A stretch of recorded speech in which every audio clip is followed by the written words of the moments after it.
नमस्कार दोस्तों, स्वागत है आपका मेरे चैनल कॉमिक्स लाइफ में। शुरू करते हैं राज कॉमिक्स की एक और मजेदार कॉमिक्स, जालिम शहजादी पार्ट 2। दूसरे दिन अलमास वाकाफ जाने के लिए तैयार हो गया। चचा जान, हुस्ना का ख्याल रखना, यह मेरी अमानत है आपके पास। मैं जल्दी लौट कर आऊंगा। हमारी दुआएं तुम्हारे साथ हैं बेटा, अल्लाह तुम्हें कामयाब करे।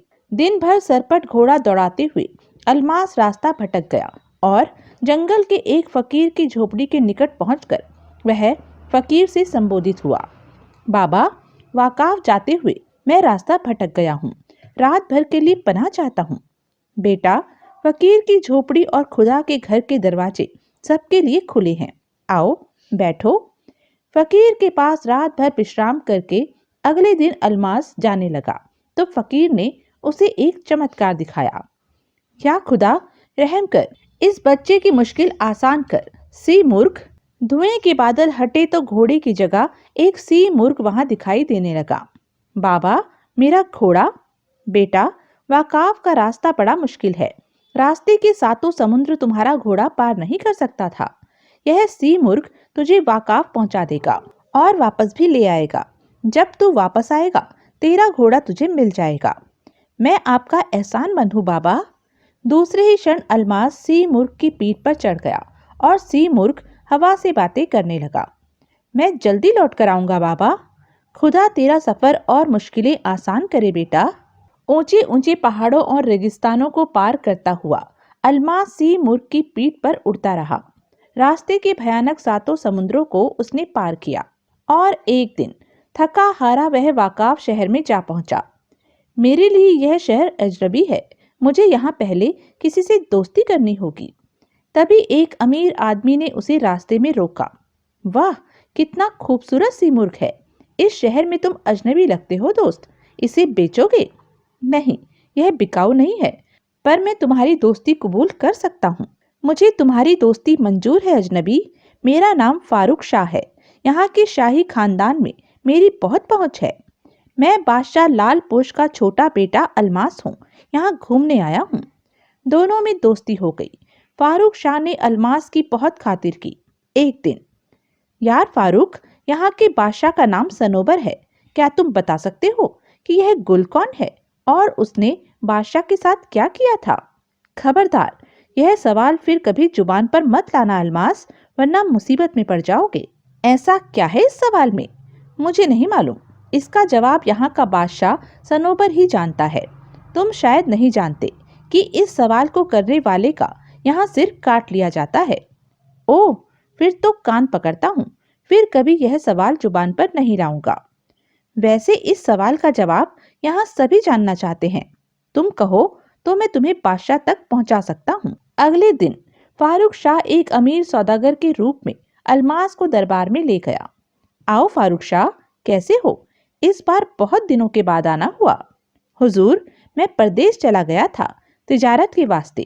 ये मेरे दोस्त हैं, सौदागर अलमास रूह बख्श। आपकी खिदमत में कुछ नायाब तोहफे पेश करना चाहते हैं। हुजूर, अगर इज्जत बख्शी का मौका दें तो? इजाजत है। अलमास ने अंडे के बराबर का एक कीमती मोती बादशाह के सामने पेश किया। वाह, इतना बड़ा मोती कहाँ मिला? उफ हुजूर, यह हिंदुस्तान के अरब सागर का मोती है। इतना कीमती तोहफा पाकर बादशाह खुश हो गया। उसने अलमास को महल में दावत दी।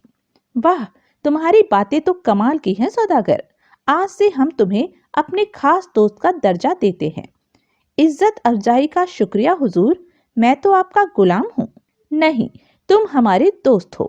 अलमास के लिए महल के दरवाजे खुल गए। कोई रोक टोक न रही। बादशाह से उसकी दोस्ती दिन पर दिन बढ़ती गई। एक दिन बादशाह को खुश देखकर अलमास ने पूछा, बादशाह सलामत, बहुत दिनों से एक बात दिल में है, अगर जान की अमान पाऊं तो कहूं? दोस्त, बेखटके होकर कहो। मैं कॉल देता हूँ, तुम्हें कुछ नहीं होगा। बादशाह सलामत, अगर आप मुझे अपना दोस्त समझते हैं तो बताइए कि गुल ने आपके साथ क्या किया? अलमास, अगर मैंने कॉल न दिया होता तो तुम्हारी गर्दन अब तक धड़ से जुदा हो चुकी होती। गुस्ताखी की माफी चाहता हूँ हुजूर। आपके दिल को दुखाना मेरा मकसद नहीं था। मैं अपना सवाल वापस लेता हूँ। नहीं अल्मास, यह हमारी जिंदगी का एक ऐसा बदनुमा राज है जिसे हम आज तक छिपाए रहे, लेकिन तुमसे कहकर शायद हमें कुछ सुकून मिल सके। पर तुम्हें एक वायदा करना होगा, तुम यह राज किसी से नहीं कहोगे। मैं वायदा करता हूँ। बादशाह सनोबर तुरंत महल में पहुंचा और अपने एक खास गुलाम को आज्ञा दी, मोहम्मद अली, गुलफाम को लेकर आओ। जो हुक्म आका। थोड़ी देर बाद सोने की जंजीर में बंधा एक कुत्ता वहां लाया गया। उसके पीछे पीछे लोहे की जंजीरों से बंधी एक सुंदर युवती को कोड़ों से मारते पीटते कुछ गुलाम आए। कैसे हो गुलफाम, इसे खाना दिया मोहम्मद अली? ला रहा है हुजूर। बादशाह ने कुत्ते के सिर पर हाथ फेरते हुए अल्मास की ओर देखा। अल्मास, यह मेरा वफादार कुत्ता गुलफाम है और यह मेरी बेवफा बीवी गुल बानो है। बीवी? हाँ, मगर मैं इसकी सूरत से भी नफरत करता हूँ। मोहम्मद अली, ले जाओ इसे। उनके जाने के बाद बादशाह सनोबर ने अल्मास से कहा, अल्मास, कभी मैं अपनी बीवी गुल बानो को बहुत प्यार करता था, लेकिन रोज रात को जब मैं सो जाता मेरी बीवी गुल न जाने कहाँ निकल जाती। एक रात मैं सोया नहीं था, इसलिए जैसे ही वह गई मैं भी उठा। गुलफाम, चलो आज हम पता लगा कर रहेंगे कि इतनी रात को यह चुड़ैल कहाँ जाती है। मैं फौरन तलवार ले एक तेज घोड़े पर सवार होकर चल दिया। मेरे आगे आगे गुलफाम था जो मुझे रास्ता बताता जा रहा था। सहसा जंगल के बीच मुझे एक बड़ा मकान दिखाई दिया। यह मकान किसका है? घोड़ा वहीं छोड़ नंगी तलवार लिए मैं आगे बढ़ा। छिपता छिपता मैं मकान के बरामदे में पहुंचा और एक शीशे की खिड़की से झांककर मैंने भीतर देखा। भीतर का नजारा देखकर मैं चौंक पड़ा। मेरी रगों में खून लावे की तरह उबलने लगा। बोल, इतनी देर क्यों लगाई? आह! अब्बुल हसन कादूस को समझा, मुझ पर रहम करे, मैं इसकी गुलाम हूँ। सनोबर आज देर से सोया, वरना मैं कभी की यहाँ पहुँच जाती। आह! ठीक है, आज छोड़े देता हूँ, कल से ठीक वक्त पर आना होगा, समझी? मुझसे आगे नहीं देखा गया। बड़ी मुश्किल से मैंने अपने ऊपर काबू पाया और तलवार ताने भीतर घुस गया। ठहर जाओ। कादूस और अबुल हबशी मेरी ओर लपके। या खुदा, सनोबर, अच्छा हुआ जो तू यहाँ मरने आ गया। कादूस ने मुझे नीचे गिरा दिया। वह अपना चाकू मेरे सीने पर उतारना चाहता ही था कि गुलफाम उस पर झपटा। मैं तलवार लिए फुर्ती से उठा और भागते हुए अबुल हसन की ओर झपटा। भागता कहाँ है कुत्ते? हट, पीछे हट, आज मैं तुझे जिंदा नहीं छोड़ूंगा। पलटकर मैंने तलवार पूरी ताकत से कादूस की छाती में घुसेड़ दी। तेरा यही हर्ष होना था गुस्ताख? आह! कादूस मर गया, लेकिन अबुल हसन जान बचाकर भाग गया। गुल बानो की चोटी पकड़कर मैं उसे घसीटता हुआ महल में ले आया। आह! मुझे माफ कर दीजिए आलीजा। सीधी तरह चल, वरना तेरा भी वही अंजाम होगा। बस अल्मास, यही मेरी दास्तान है। अब तुम समझ गए कि गुल ने मेरे साथ क्या किया। और वह अबुल हसन, वह यहाँ से भागकर कहाँ गया यह मुझे नहीं मालूम। मालूम होता तो उसे जीवित न छोड़ता मैं। बादशाह सलामत, आपने मुझे दोस्त कहा है, दोस्त की मदद करना मेरा फर्ज है। अगर मुझे मौका मिला तो मैं अबुल हसन को तलाश कर उसे सबक जरूर सिखाऊंगा। दूसरे दिन अल्मास बादशाह सनोबर और अपने दोस्त फारूक शाह से विदा लेकर कैमूर के सफर पर चल दिया। अलविदा दोस्त, अलविदा अल्मास, अलविदा, अलविदा। अल्मास पहाड़ों और समुद्रों को पार करके फकीर के पास आया। आओ बेटा, मुझे उम्मीद थी कि तुम जरूर लौटकर आओगे। वो देखो, तुम्हारा घोड़ा हिनहिना रहा है। बाबा, मैं आपका शुक्रिया कैसे अदा करूं? आपकी वजह से ही मैं अपने मकसद में सफल हो सका। फकीर से विदा होकर अल्मास अपने तेज रफ्तार घोड़े पर चढ़कर कैमूर की ओर चल दिया। पता नहीं हुस्ना का क्या हाल होगा। शाह कैमूर के महल की दीवार पर न जाने कितने सिर और लटका दिए गए होंगे। और जब आखिर में अल्मास बूढ़े माली के घर पहुंचा तो उसकी आंखों में आंसू आ गए। हुस्ना कहाँ है चचा जान? वह तो महल गई है बेटा। मैं तो तुम्हारी आस ही छोड़ बैठा था, पर हुस्ना ने आस नहीं छोड़ी। महल के सदर दरवाजे पर पहुंचकर अल्मास ने नगाड़ा बजा दिया।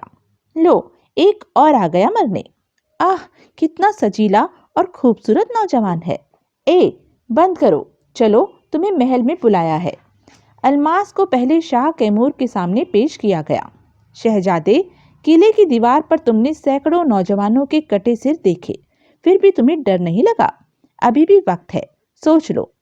मैं खूब सोच समझकर ही यहाँ आया हूँ, पर मेरी भी एक शर्त है। तुम्हारी शर्त? जी आलम पनाह, अगर मैंने शहजादी के सवाल का सही जवाब दे दिया तो शादी मैं अपनी मर्जी से करूंगा। जरूर, अपनी मर्जी से करना, हमें क्या ऐतराज है। एक खास कमरे में शहजादे अलमास को शहजादी के सामने पहुंचाया गया। शहजादे, बताओ, गुल ने सनोबर के साथ क्या किया? गुल ने सनोबर के साथ विश्वासघात किया, अपने पति के रहते कादूस जैसे घटिया आदमी से मोहब्बत का खेल खेला। गुस्ताख, जलील आदमी, तेरी यह हिम्मत मेरी सहेली के लिए? शहजादी, जोश में मत आओ, मुझे मालूम है शादी के बाद तुम भी अपने शौहर के साथ वही करोगी जो तुम्हारी सहेली ने किया था। उसी समय नंगी तलवार लिए बगल के दरवाजे का पर्दा हटाकर हबशी अबुल हसन वहां आया। ठहरो शहजादी, मैं इससे निपटता हूँ। नहीं, तुम यहाँ से जाओ अबुल हसन। अलमास ने उछलकर स्वयं को बचाया। मुझे सनोबर की तरह कमजोर मत समझना अबुल हसन। पलक झपकते ही अलमास ने तलवार नीचे पड़े अबुल हसन की छाती पर रख दी। हरामजादे, बादशाह सनोबर का घर तो तेरे जादूगर भाई ने बर्बाद कर ही दिया। अब तूने भी शहजादी मेहरू का दिमाग खराब करने में कोई कसर नहीं छोड़ी। तेरे ही जादू के जोर से मगरूर शहजादी ने सैकड़ों बेगुनाहों के सिर कलम करवा दिए, मगर तू अब नहीं बचेगा। तभी शहंशाह कैमूर अपनी बेगम और सिपह सालार के साथ वहां आए। रुक जाओ मेहरू, कहाँ भागी जा रही हो? हम सब देख चुके हैं। हम नहीं जानते थे कि हमारी औलाद की रगों में इतना गंदा खून है। मैं इसे नहीं जानती अब्बा जानी। बोल, मेरा जवाब सही है या झूठा? मेरी आंखों में देख शहजादे, जिससे तू मुझे सम्मोहित कर ले। ठहर जा कमीने, मैं तुझे तेरी आंखों के झंझट से ही मुक्ति दिला देता हूँ। आह! उधर शहंशाह ने एक जोरदार झापड़ मेहरू के गाल पर रसीद किया। ले जाओ इन दोनों को और सूली पर चढ़ा दो। सिपह सलार और सैनिकों ने शहजादी और अबुल हसन को दबोच लिया।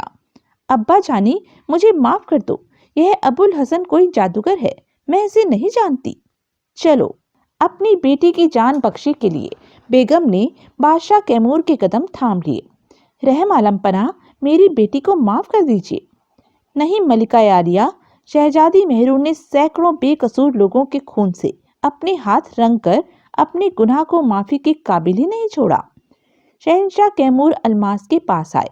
बेटा अलमास, हमारे हाथ अपने दोस्त के 6 बेटों के खून से रंगे हुए हैं। तुम जो भी सजा हमें देना चाहो, हमें मंजूर है। नहीं आलीजा, आप मेरे बुजुर्ग हैं और मेरे अब्बा हुजूर ने मुझे हमेशा बुजुर्गों की इज्जत करने की तालीम दी है। फिर किसी को भी सजा देकर मैं अपने भाइयों की जिंदगी तो वापस नहीं पा सकता। फिर जैसा तुम कहो हम करने के लिए तैयार हैं। आलीजा, मैं सबसे पहले अपने मरहूम भाइयों और उन बेकसूर लोगों को जमीन देना चाहता हूँ जिनके सिर किले की दीवार पर टंगे हैं। उसी दिन सैकड़ों नगर वासियों के सामने अलमास और बादशाह ने सभी सिरों को एक बड़ी कब्रगाह में दफन कर दिया। या अल्लाह, अपने गुनहगारों को माफ कर। उसके बाद अलमास ने बादशाह कैमूर से कहा, अच्छा चचा जान, अब एक इल्तजा और है। आपकी बेटी मेहरू के जुल्मों सितम के बदौलत मेरे अब्बा मियाँ और अम्मी जान को बुढ़ापे में औलाद के दुख से गमजदा होना पड़ा है। मैं चाहता हूँ शहजादी मेहरू जिंदगी भर मेरे अब्बा हुजूर व अम्मी जान की एक मामूली कनीज बनकर खिदमत करे। अल्लाह, यह तुम दया कर रहे हो बरखुरदार। हमने तो शहजादी मेहरू और अबुल हसन के लिए मौत की सजा तजवीज की थी।